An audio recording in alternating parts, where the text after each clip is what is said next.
கேட்டதுமே மறக்காத மெல்லிசையும் அவன்தானே. அதன் பல்லவி சரணம் புரிந்தும் மௌனத்தில் இருந்தே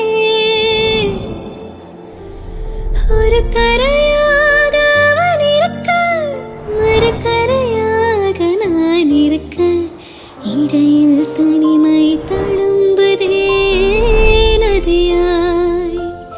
காணல் நீரில் மீன் பிடிக்க கைகள் நினைத்தால் முடிந்திடுமா? நிகழ்காலம் நடுவில் வேடிக்கை பார்க்கிறதே. कहने को जश्न बहारा है, इश्क ये देख कह रहा है, फूल से खुशबू हफा हफा है गुलशन